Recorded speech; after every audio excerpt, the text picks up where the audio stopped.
activity, but we're now finding people whose behaviour is not acceptable. Okay, that's it. Thank you.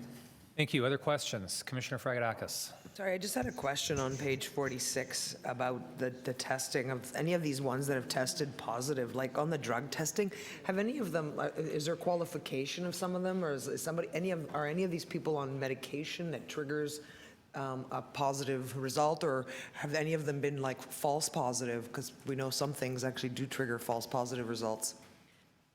So our program is designed to ensure that there are not false positive results, and the manner in which we assure this is through a rigorous medical review process. So what will happen is when it's a two-part process, the sample is sent to a third-party laboratory. The laboratory will run the sample through a single test. If the substances are picked up at or beyond the cutoff levels established by the TTC, it will run through an additional test. That result is given to a medical review officer, again, a third party that we utilize who is expert qualified and specially trained. It's a medical professional, it's a physician that has a special qualification in this regard. Okay. That medical review officer, based on the laboratory readings, will review that and make best efforts to contact the employee to ascertain if there could be a medical explanation, if there is a medical prescription. Oh, okay. And that's how we protect against such false positives. Okay, thank you. Other questions? Anyone want to speak to this? I did have a question. Go ahead. I just wondered how air conditioning of the subway system's going. We haven't had a lot of hot weather, but we've had a hot day today, and it was a hot button issue last year, so no pun intended. Okay, Mike's team did the work, so I'll ask Mike to speak to the good news. Thanks, Andy. Through the chair, this year to date, we've had 37 failures of HVAC on T1 units. Last year we had 383, so that's about a 90% improvement in the failure rate. Most of the trains that are failing because they haven't gone through the overhaul process. So what that's showing us is that the overhaul process, the phase 2, is making a difference. The T1s in general reliability, just to kind of close this out, are up to 317,000 kilometres between delays of 5 minutes or more, which for a train that's 15 years old is very good.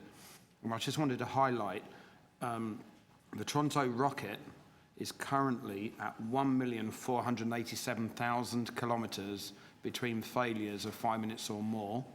In period 5, we had 2 delays the whole month, and in the first 2 weeks of July, we've had no delay down to the Toronto Rocket. It is currently one of the top trains in the world for reliability. It is absolutely stunning. We're not going to stay at 1.47. I'd like to, but 1.487 million kilometres run between a 5-minute delay is absolutely world class. I just needed to mention that. Okay, I will move receipt. Oh, sorry, go ahead. Yeah, speak, Commissioner Fragedakis. I just wanted to take this opportunity to thank Andy and the senior team for all that they've done to make sure that we have gotten our place back in the public transit world, and I hope that you're preparing a fine acceptance speech for October for this award, and congratulations to everybody. Well said. Thank you, Commissioner. Motion to receive by Commissioner Fragedakis. All in favor? That carries. Item number 2, if I could just ask our ACAT Chair Gillespie just to maybe give us a few highlights as we introduce these minutes, that'd be fantastic. Go ahead. Thank you very much, Mr. Cole. Can everyone hear me? Awesome. The 3 subcommittees I'd like to report on today, first of all, these minutes are for the May 25th ACAT meeting. And the 3 subcommittees I'd like to report on today are the Design Review Subcommittee, Service Planning, and Wheel-Trans Subcommittee. The Design Review Subcommittee met on May the 3rd, and their major concerns at this point were the King Street pilot. Their concerns regarding safety around the bike lane bump outs, the bike lane between the bump outs and the running of the streetcar.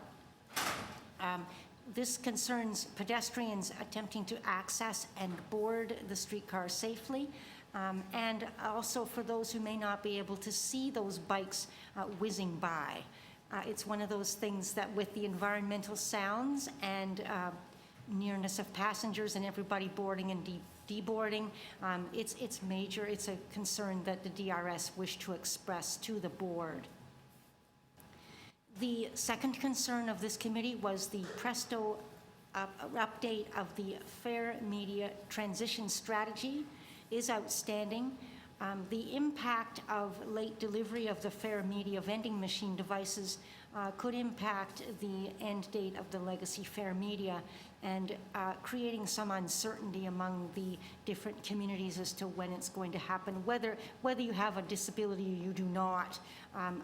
We're often being barraged by questions, as are the staff and board, I'm certain. So I don't think this is of new to anyone, but it's one of those things that we have to live with until it's completed. The Service Planning Subcommittee met the same day on May the 3rd, and we dealt specifically with the community bus route pilot, particularly those of the 400 Lawrence Manor and the 404 East York pilot. The Service Planning Subcommittee have members that live in those areas and provided meaningful input into the process of where the stops would be and so on. I'd like to commend the staff on the routes that are well thought out for these routes. They access major points such as medical centers, community centers for recreational and leisure activities, shopping, and the like.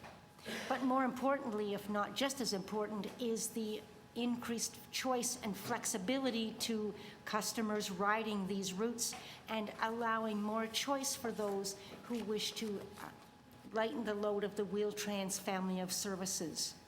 All of these measures may seem smaller when you take them in pieces, but when you add in the entire overall strategy, this is a major piece that deserves some commendation to the staff and their board for their decision making.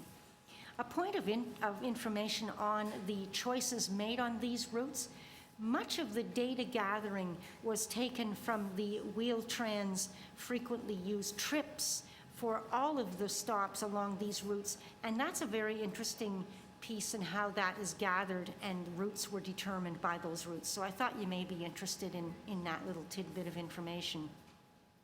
The Wheel-Trans Operations Subcommittee, excuse me,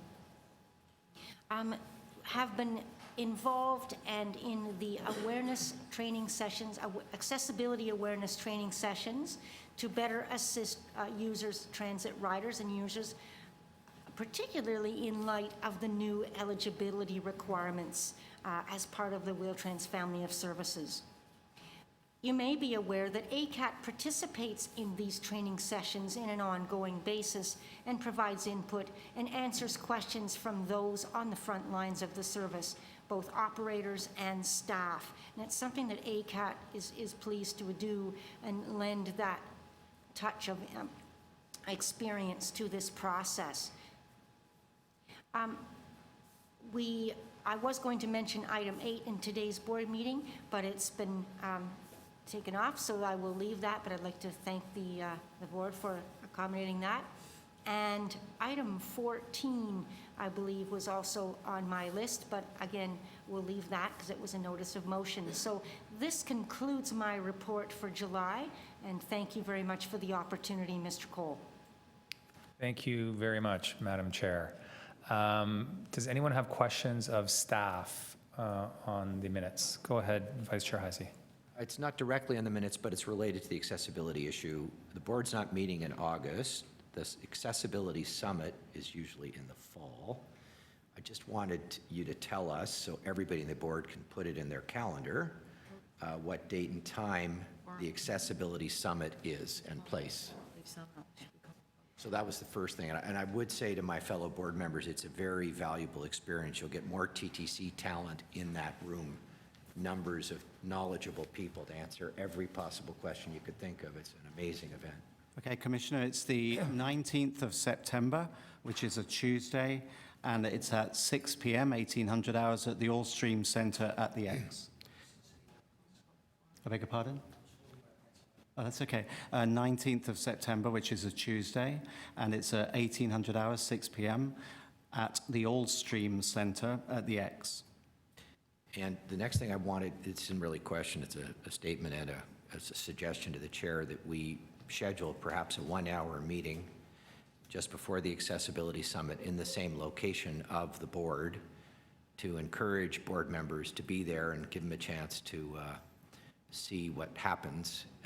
I don't want to take over staff's function.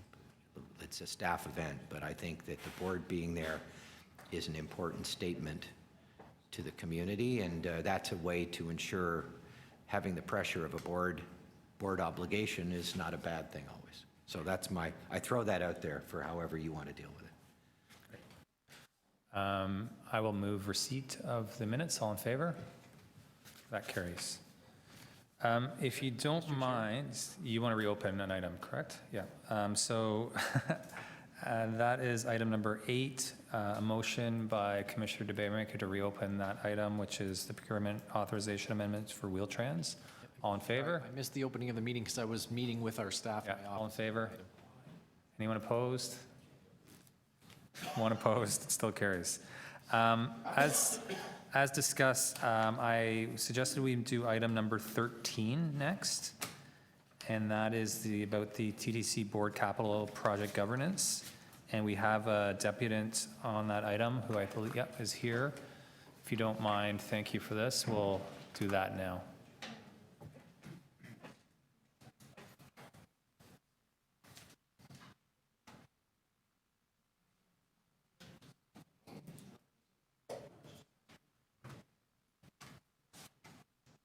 Good. Hello, I'm Rosemary Frey. Thanks for letting me speak. And this item includes discussion of the formation of the Capital Projects Working Group, I believe. And it'll be a very powerful group. I think we can all agree on that. And I would urge you, though, therefore, to make sure that whoever is on that working group can't be seen to have any conflicts of interest or exercising improper use of influence, anybody on that group, because there are hundreds of millions and even billions of dollars at stake. And yesterday I swore an affidavit that goes to the Integrity Commissioner. It's right here with a complaint. I also brought hard copies to the Office of the Integrity Commissioner. It's about what can be seen to be a violation of Section 8 of the Code of Conduct for members of local boards, the restricted definition, improper use of influence by Commissioner Byers, who unfortunately isn't here today. I also submitted letters of support for my complaint, including one from Scarborough Transit Action. Improper use of influence involves and I talked to somebody about this at the Integrity Commissioner's office a few months ago, and they seem to agree that this does fit the definition of improper use of influence. So it involves using one's status as a board member to improperly influence the decision of another person to the private advantage of people, including one's business associates. And it can't be the definition that meaning it could be to the private advantage of lots of people. It has to fit that. And I tried to depute at the TTC board meeting in March about some of Commissioner Byers' business associations that may lead to improper use of influence, but he and Chair Cole unfortunately shut me down very quickly. And that's kind of puzzling and disturbing. I mean, fortunately, there are occasionally people do declare conflicts of interest. For example, Commissioner Heisey occasionally has said that he has a friend who has property near the area, so he recused himself. But that's extremely rare in this board or on the other boards, groups associated with the TTC. Commissioner Byers not only is on the board, he also is on the Budget Committee and the Audit and Risk Management Committee, and they're very small committees, so one person can have a lot of influence, can have a strong role. And Commissioner Byers was the Executive Vice President of Borealis Infrastructure Trust from January 2008 to June 2015. Sorry, we're going to go through this again, I guess. The item in front of us is not about Commissioner Byers. No, but it's Can I about, just it's finish, about please? making It's sure you don't about put Commissioner people- Byers' CV. Yes? We have rules in place, so if Yeah. you want to speak to the recommendations in front of us, that would be helpful. Okay, well, I'm just trying to say that you. that's if you, this doesn't, it doesn't pass the sniff test of somebody whose clients, he's on the advisory board of a group, that their clients look for infrastructure projects, primarily municipal infrastructure projects, transit projects including, to invest in, and yet he's got powerful roles. So on the TTC, that doesn't really pass the sniff test. And his recent association with OMERS, which owns the Scarborough Town Center, Okay. you know. Thank you very much. Any just- questions? The deputant? No, thank you. So on the item, questions for, staff or for me or for KPMG? For me? Okay. Sorry, I'm just going through these recommendations. One is good. Two, is this capital projects and procurement working group a staff group or a? It's mixed. And so right now, we have a procurement working group that we discussed earlier today.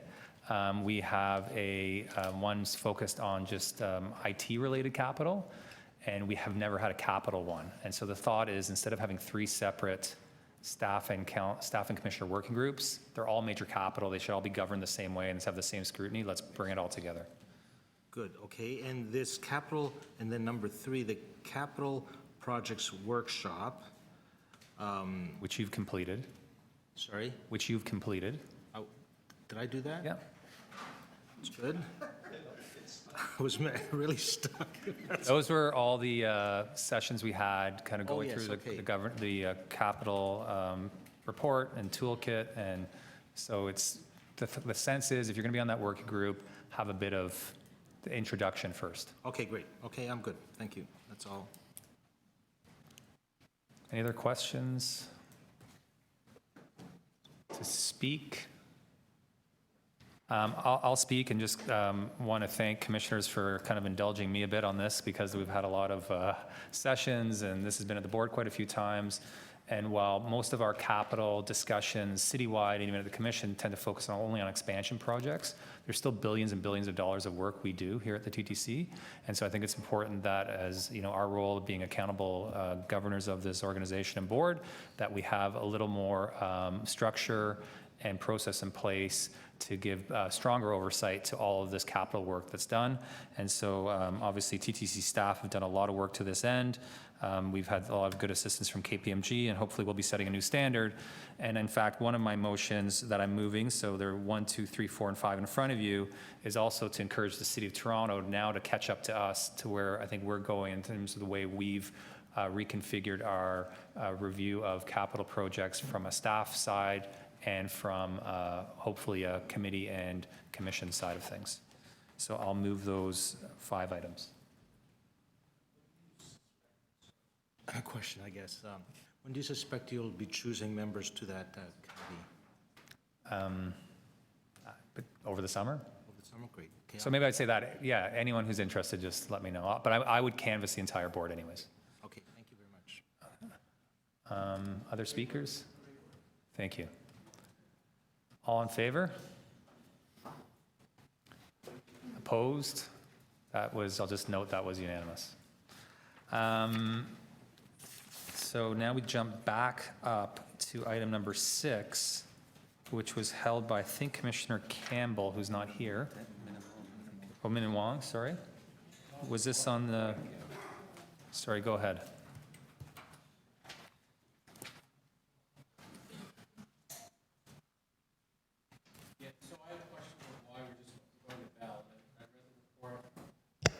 And I think there's a paragraph on page 4 that says, due to TTC's unique needs, TTC needs a provider that owns the switch fabric telephony backbone. So, and that Bell Canada only has that. Can someone explain this to me? I'll ask the head of IT, Dan Gruner, to answer that, please. Yes, we use specific lines, the existing hard lines right now that Bell has monopoly in them, and they need to be integrated to the VoIP system. Sorry, I didn't hear that. Sorry. So we use the current line, the hard line that we have. Yeah.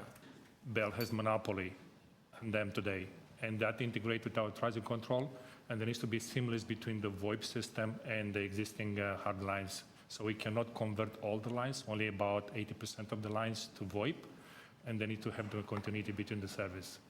So why is it that we can't go to another service provider that could provide a different arrangement, A different what? a different solution?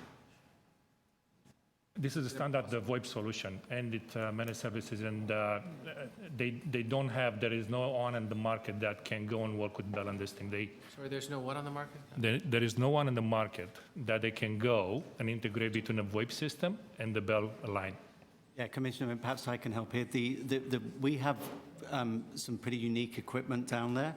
So it's on page 4, the second or the first complete paragraph there. The fact that we have equipment that needs to work in subway tunnels and in emergency safety zones, and it is legacy system, means that as of now, the only system that would enable us to import VoIP is the one operated by Bell. Our equipment could not be supported by another supplier. That's the problem. Is it wrong to assume that there is more than one company that has VoIP? My understanding is, for example, Rogers has that, don't they? They have VoIP phones. More companies than you're correct. More have There are a lot. VoIP, but only the VoIP system, only the Bell system, correct me if I'm wrong, Dan, can interface with our legacy system, which is throughout the subway for starters. That is correct. Unless we were to replace all of the telephony and the various hotlines that we have and telephone lines, et cetera, in the subway, which would be big bucks, we're beholden to Bell, basically. Okay, so is there any, does that mean we're paying a premium, thank you, because we bought Bell phones and we have to So use their system? I have the head of procurement here that we negotiated with Bell on this contract, so he can provide more info. Your Thank question. you. Yes, actually, we did not accept Bell's initial proposal for the pricing. To your point, we weren't willing to pay a premium for this product. We went through 3 iterations of negotiation to ensure that the price we pay is a competitive price relative to their first proposal. So we were able to take out quite a bit of money out of the first proposal based on benchmarks in the industry of other providers who have similar systems. The only other thing I'd add, Commissioner, if I might draw your attention to the bullet points at the bottom of page 4. The one I think is particularly pertinent is the one that, items 1, the essential line feature, and also the third bullet point, that Bell, because they have system-wide standby coverage across Canada, and I accept that they're not unique in that respect, actually they are, sorry, no other telephone carrier has this capability or thoroughness were we to have some major incident, some sort of terrorism issue or a disaster of some sort, they can provide us fail-over standbys, foolproof standbys.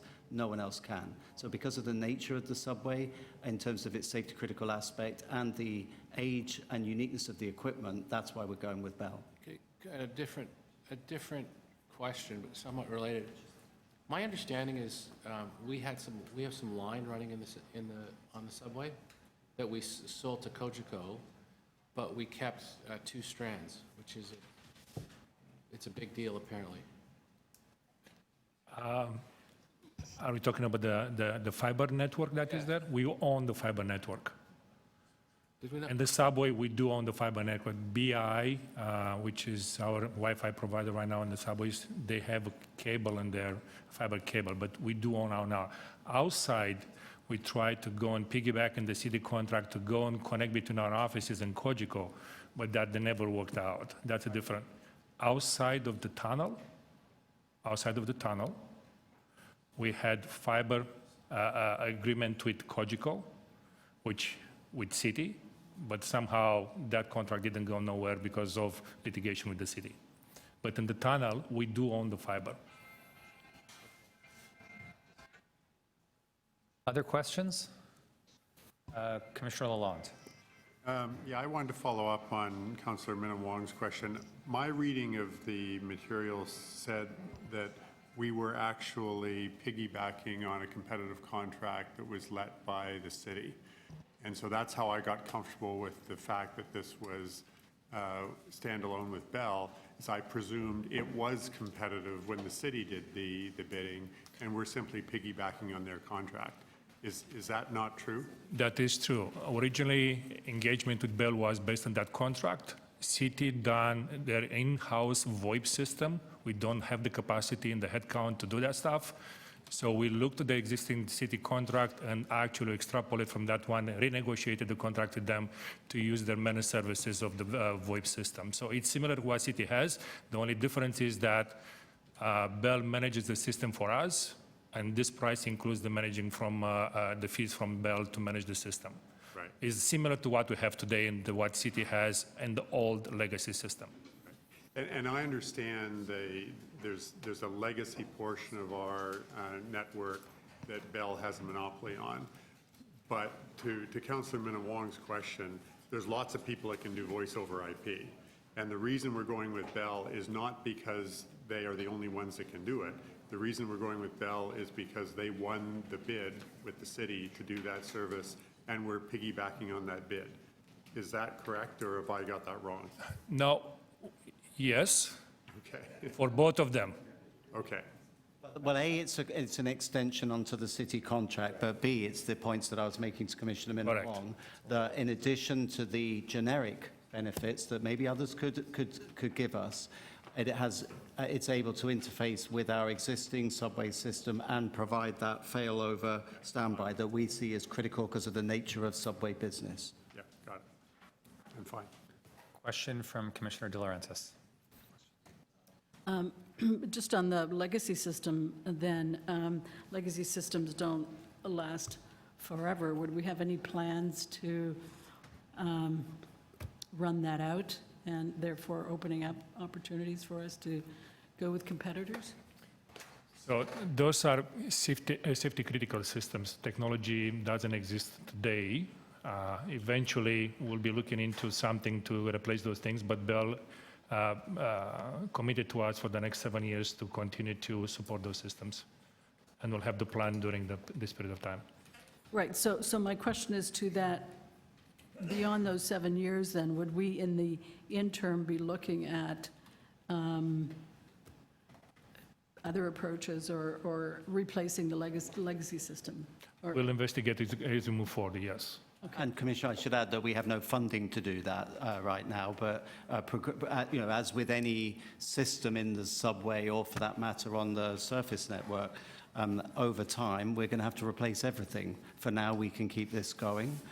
This gives us concurrence with AG recommendations. We get the efficiencies and benefits of piggybacking, to Commissioner Lalonde's point, onto the city project. We get the fail-safe or failover coverage we want, and we get $5 million savings as part of this package. So we see that certainly for the short term being 7 years, this is the right thing to do. That's our recommendation. Okay, no, so I'm comfortable with that, but if we are to apply our new project planning approach to this, and I know it's a longer-term project, when would we begin a review?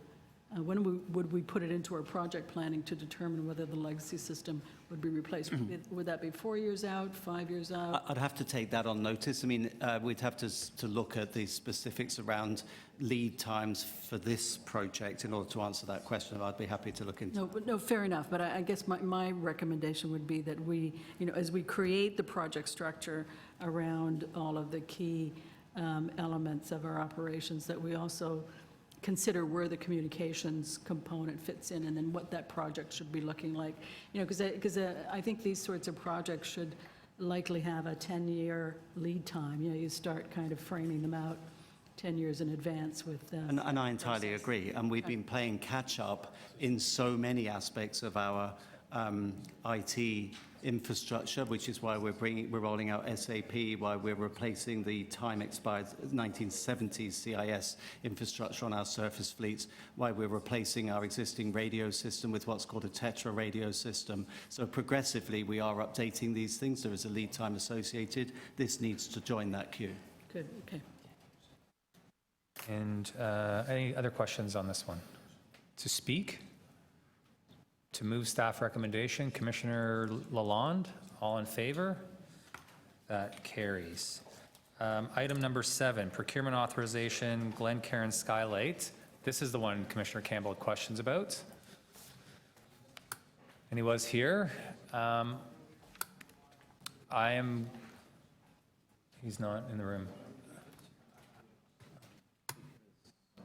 I'm going to move staff recommendation. We had a pretty good conversation about this. All in favor? That carries. Thank you.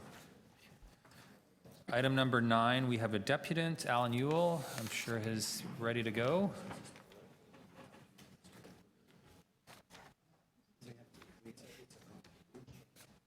Welcome.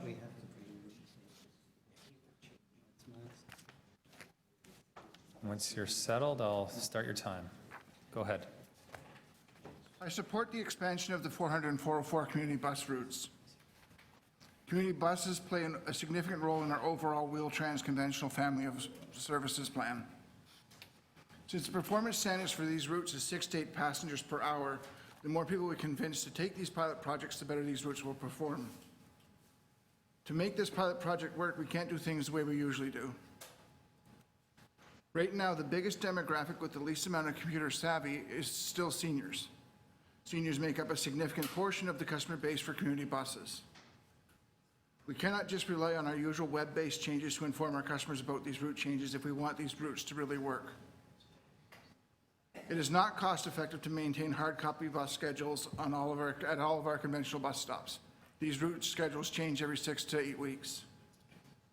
When it comes to community bus stops, having a hard copy schedule at these stops is vital if we want these routes to work. It can be years between route schedule changes on these routes. The 400 crosses line 1 once. The 404 crosses line 2 twice.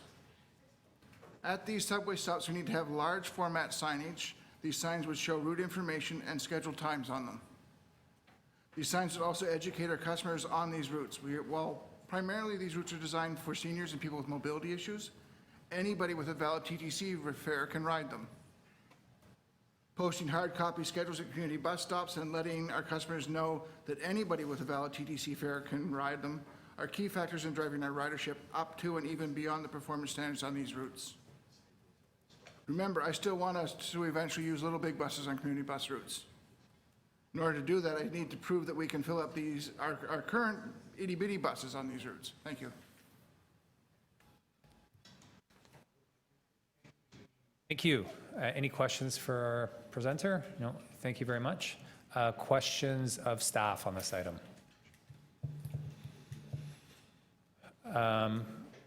I will move the item, and I think this is a good enhancement, and to the deputant's point, I think that's something we can look into, and so I will follow up with staff on that. So all in favor of staff recommendation? That carries. Thank you. Item number 12 is outstanding board items, and I think Vice Chair Heisey held it. Yes. So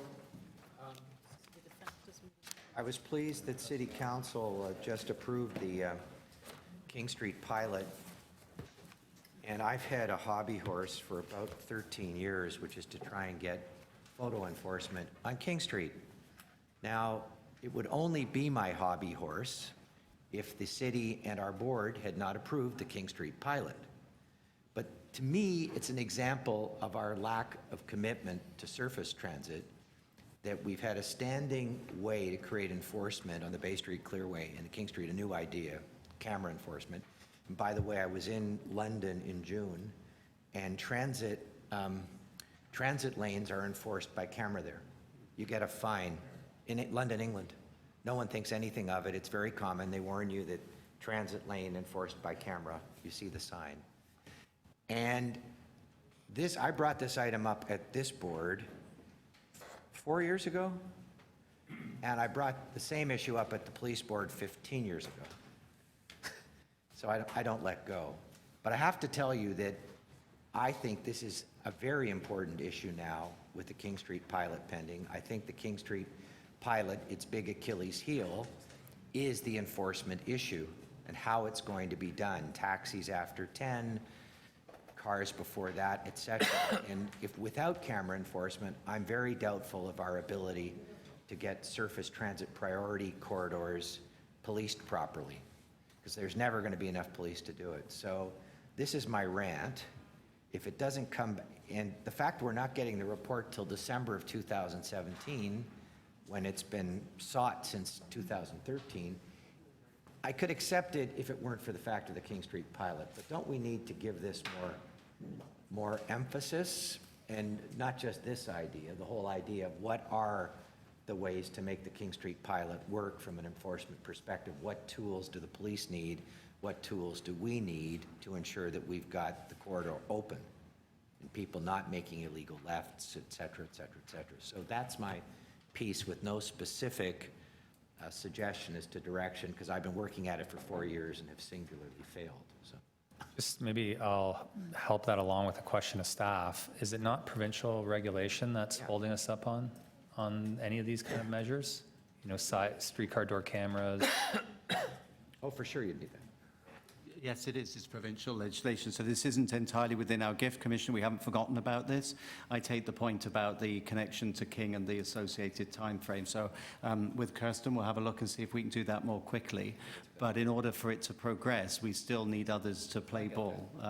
And we can't force the issue, but we'll see what we can do about expediting it. Okay. Great. Any question from Commissioner Mihevc? Yes, I'm very interested in the bus fleet plan and facility plan. And I note that there's not a report due date back on that. I'm wondering where that was almost a year and a half ago. We want, you want, I want, we all want more buses. Buses are our workhorses. We need more of them. We need to look at our loading standards. We need to look at service improvements. All those things need to happen.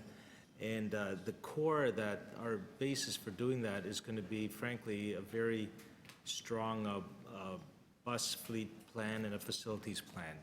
And I'm just wondering if you have a schedule as to when that might come forward, Mr. CG. Does anyone know that? Otherwise, we'll have to take it on notice. Anyone know? No. Can we come back to you on that, Commissioner? I'll take an action on that. Okay, great, thank you. And just, well, as part of the question, just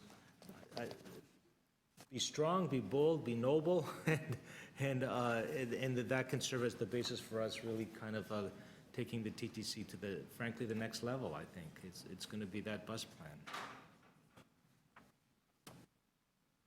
Great, thank you. Do you want to move the... Oh, sorry, Commissioner Crisanti. Sorry, I noted on this item here, there's upwards of more than 30 items that are outstanding, and I'm just wondering why we have so many outstanding items, particularly ones that even date back as far back as 2013. I have one that's 2015, not a complicated request. We're speaking to overnight service on 2 major roads in my ward, and still nothing will be coming forward till possibly October. So I was wondering, you know, is it an issue of staffing? Is it an issue of, clearly there's a number of reports here yet to come forward. Commissioner, it's absolutely an issue of staffing. Being frank, we're swamped. We have, in addition to the day job, in addition to 5 mega projects on the go, we have relentless requests for reports, which is, of course, your prerogative. But we're plowing through them. And I take your point that some of yours are kind of out of, or getting a bit long in the tooth. But I only have finite resource, and people are working already stupidly long hours to try to just service all of these reports that come in pretty much every meeting we add to the list. So I will take it back to my team. We'll see if we can apply some oomph behind getting some of them speeded up, the ones that have been outstanding a long time. But I would plea that we obviously stick to reports where if an email will suffice or just a telephone call rather than a report, please use that facility, because writing reports takes time and that obviously costs money as well and has an opportunity cost. But we'll get through it. Thank you. Do you want to move the receipt of the? Great. Moved by Commissioner Crisanti. All in favor? That carries. Now, we actually, we kind of whizzed by it. We had reopened item number 8. Commissioner DeBearmaker has, I believe, amendments on that. So everyone passed on questions. So why don't we move to him tabling his amendments to the motions? Sure. And Mr. Chair, if I could, was just going to ask a quick question of staff. Oh, sure. Go ahead. Question from Commissioner DeBearmaker. Thank you. Through to the appropriate staff. We met in my office about the intent of the staff recommendations, and I've moved 2 amendments here that were on the screen, if we could have them back up on the screen. You're okay with, on number 2, the amendment to say such allocation not decrease the current service levels being provided by the contractors? Because as you said in my office, that's not your intent or expectation. It just wasn't sort of explicit in your motion. So are you comfortable with that number 2? Yes, I'm amendment? comfortable. And number 4, same as reporting back on the benefits of side door loading versus back door loading accessible vehicles. You're comfortable with that motion? We can provide what information we know based on our operation. Great. Okay, thank you. Mr. Chair, just to speak briefly, Go ahead. I'm just going to move the amendment because I think the Wheel-Trans file is a very long, complicated Rubik's Cube file that we've all been working on for a number of years. We have a number of drivers because we treat the dispatch companies differently from the drivers. A lot of drivers went out and purchased vehicles, vehicles that we require, which are the side door opening vehicles, which are the better vehicles and actually the more expensive vehicles as well, based on a 5-year contract. I just wanted to make sure that we say to those drivers that we're not taking your work away from you. The intent of staff actually was to increase the budget to give out more work to various companies so that we could meet the demand for Wheel-Trans. So I'm just moving that amendment. I would also like a report back on staff about the benefits of the side door versus back door loading accessible vehicles, because Take a number. our ACAT tells us very strongly that they do not support rear loading vehicles. We actually don't allow them in our contracts with the TTC. We've had Emily and other deputants come to us and tell us about the very difficult, very dangerous interactions when they have to unload from the back of a vehicle versus the side vehicles. We don't allow them at the TTC, but the City of Toronto continues to issue more and more licenses that allow people to purchase rear door entry accessible vehicles, which means although the city's issuing more licenses, they're no good to us at the TTC. They can't become part of our fleet. They can't join up with any of the private sector contractors to become part of their fleet because we don't allow the use of that vehicle. So I think we have to have staff review why they recommend to us that we shouldn't be using the rear door vehicles. And at that time, I think we should pass this on to the City of Toronto so that over time, the city hopefully will make a decision to move to the better vehicles, the ones that the TTC approves. Obviously, I don't think we're going to say to people who have just bought a vehicle, you can't use it anymore, but they're only allowed to be on the road for 7 years. So I think there's going to have to be a phase-in period where eventually the City of Toronto says to all people who want accessible vehicles that if you're going to purchase and operate an accessible vehicle, it has to meet the standards of the TTC in terms of what they consider safe for their customers and as an appropriate ride and a safe environment for the people who are using them. So those are my 2 amendments to that set of recommendations. Thank you. So there'll be 31 reports on the list now, Commissioner Crisanti. Let's vote on the amendments first, all in, well, maybe can we do them at the same time? Do them at the same time if you like. Okay, so we'll vote on both amendments at the same time, if that's fine with everyone. All in favor? That carries. And now we'll take that as a package as amended, oh, sorry, that's right. So as a package, as amended, and we'll do this recorded. All in favor? Mahevic, Lalonde, Cole, Heisey, De Laurentiis, Fragedakis, DeBaremaker, Crisanti. Opposed? Campbell and Min and Wong.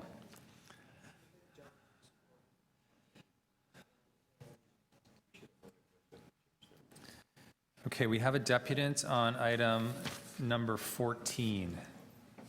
Alan Ewell is going to return.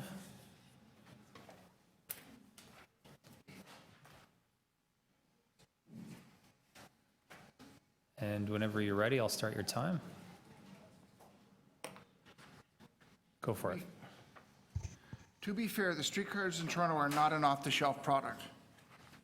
Our gauge is wider, our hills are bigger, and our corners are tighter than most other systems in the world. However, we're not the only system in Canada that has LRVs in use or are on order. By the end of next year, it's 5 other agencies total that will have LRT vehicles, 7 at least by 2030. They include Edmonton, Calgary, Kitchener-Waterloo, and of course, the Eglinton Crosstown, Line 5, and the Finch Halftown. The LRT vehicles that KW are using, as well as the trains on the Eglinton Crosstown and the Finch Halftown, well, these are options of the original streetcar contract. 6 months ago, I was before this board discussing other LRT vehicle options like the low-floor Avino from Siemens or the low-floor Citadis from Alstom. The official response from TTC staff was that with a smaller order of LRT vehicles, we might not get as good a volume purchase price for the streetcars from another suppliers compared to the current Bombardier contract. Even back in December, it did not require a PhD in bus topology to deduce that Metrolinx was looking at other suppliers for LRT vehicles. In May, Metrolinx ordered 61 LRT vehicles from Alstom, same company that's providing the ones for Ottawa. Our 60-car option would have almost doubled that order, allowing us to get a better combined price for both agencies. We need these extra cars badly. Ridership is growing and our old cars are dying faster than they can be replaced under the current Bombardier contract. The TTC and the city already are sharing services to lower costs. While the TTC has no problem sharing its contract with other agencies, unfortunately, the same cannot be said for the TTC sharing with other agents on other agencies' contracts. It seems to trigger a bureaucratic anaphylaxis. Now, before I get ruled out of order, you remember I made several deputations on the bus procurement process. The reasons for not using this shared service program have been many and colorful and include will not fit the delivery scheduled, non-compliant vendor, compliant vendor, but non-compliant vehicle. We need to get new vehicles as fast as we can afford to get them. Be they streetcar, LRT, or bus, we need quality vehicles at the best possible price. A savings of $1,500, of just $1,500 on a bus that would cost over $500,000 adds up quickly. Based on the 393 buses that we've ordered to date in this term, that's an entire free bus. We need to play well with others and define shared services to include transit vehicles as well. All purchases coming before the board, including this one, should include, can we get a better price on our own or with Metrolinx or another agency? Can we get a reasonable delivery schedule and can it be met? There are only so many tax dollars to go around. We need to spend them wisely to get the biggest transit bang for our buck. Thank you. Thank you. Questions? No? Okay, thank you very much. There aren't questions. Questions of staff, I guess. I frankly, I support this motion just so to ease anyone's feeling of discomfort. If nothing else to do market sounding, but without kind of letting the cat out of the bag. If I remember right, the extension, the average price for an extension is, for the extension of the contract on a per vehicle basis is something like $6.5 million. Would that be about the right number? There is a reduction, which we would get the additional vehicles more cheaply because the current contractor would not have to add in the startup costs. Right. So they've already said that the cost per unit will be less because they are able to discount that. And without letting the cat out of the bag, what does an LRT go for these days? I think it's about 6 million per car. So the Alstroms, the Siemens of the world, I'm sorry, 4.5. I have lots of figures in my head, 4.5. 4.5. So this is, the Bombardier cost is actually higher for those 60 vehicles than the market cost. But it's hard to say. We'd have to look into it. Yeah, okay. I mean, that's the whole point of this exercise. That's the point of it, yeah. So I'm just wondering whether we're in the ballpark or, you know, I can see some pluses and minuses. I could see some pluses and minuses in tagging on to Metrolinx. There's lots of ways this can be played, but the key thing is put pressure on Bombardier to deliver. I think that's part of this game, too. Okay, thank you. Other question from Commissioner Lalonde. Yeah, I'm supportive of this as well. I guess my question follows up on the deputants. Do we have a strategy of doing this kind of a review with other transit agencies, and most importantly, Metrolinx? Like, how engaged are we with them on procurement of transit vehicles? We have, on occasion, spoken to Metrolinx about and we are at the moment, about the procurement issue, not least the sharing intel about the current provider, Bombardier, to make sure that we're not played off one against the other. So dialogue does take place. And we also are members of CUDA, the Canadian Urban Transit Association, and OPTA, which is the Ontario Passenger Transit Association, at which both of those fora, the kind of debate about vehicle purchases and opportunities for economies of scale, those debates do take place. Vice Chair Heisey? We're kind of discussing a larger relationship issue with Bombardier implicitly in this motion. Another question I had is, when do we start to discuss the replacement subway cars for Line 2? So we're well in or almost finished on Line 1, I guess. When do we start ordering new cars for Line 2?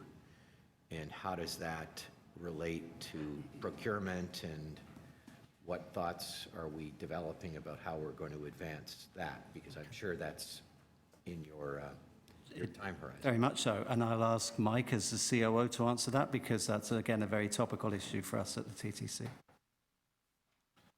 Thanks, Andy. Through the chair, we probably had to order the cars last week, Commissioner. We are late in ordering them. If we were to order them tomorrow, given they're currently unfunded, there's the procurement process, the specification. The first pilot cars will arrive in about 3 years' time, and we're advocating 3 train sets to arrive early before the main build to ensure we get the interior, exterior and customer experience correct. And then we would have a slower rollout of cars than the Toronto Rocket, up to about 2029. But that excludes any additional cars we decide to order for the extended Young University Spadina line, given the extension to Richmond Hill.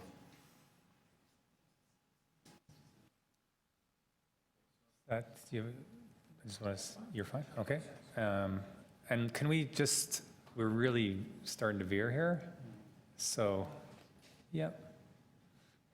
Well, okay, so we're veering a little bit, but I'm just wondering, and I could bring another motion for the Bloor Danforth line to the next meeting if required. Might as well do it now.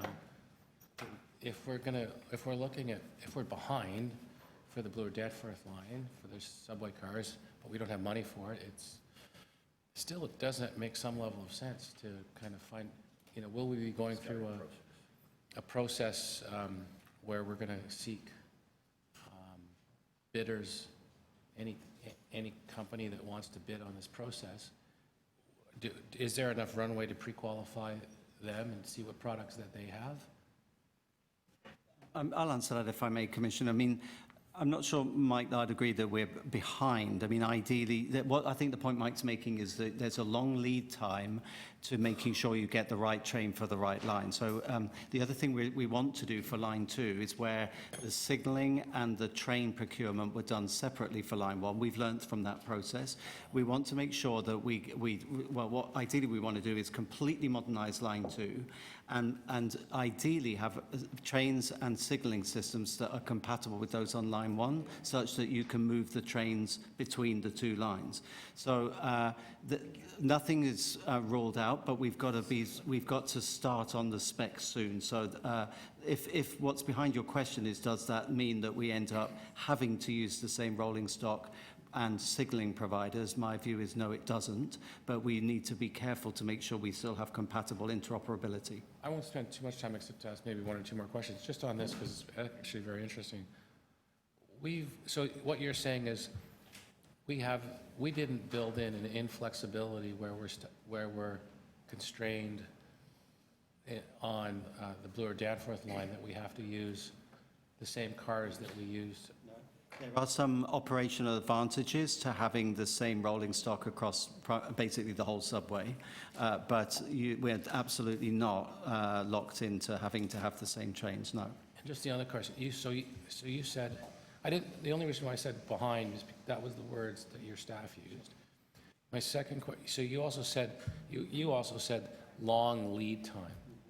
So that's why we should, we need to, there will be time, we're not going to be put in a position where we won't be able to go to the marketplace to look at what's out there globally. No, definitely not.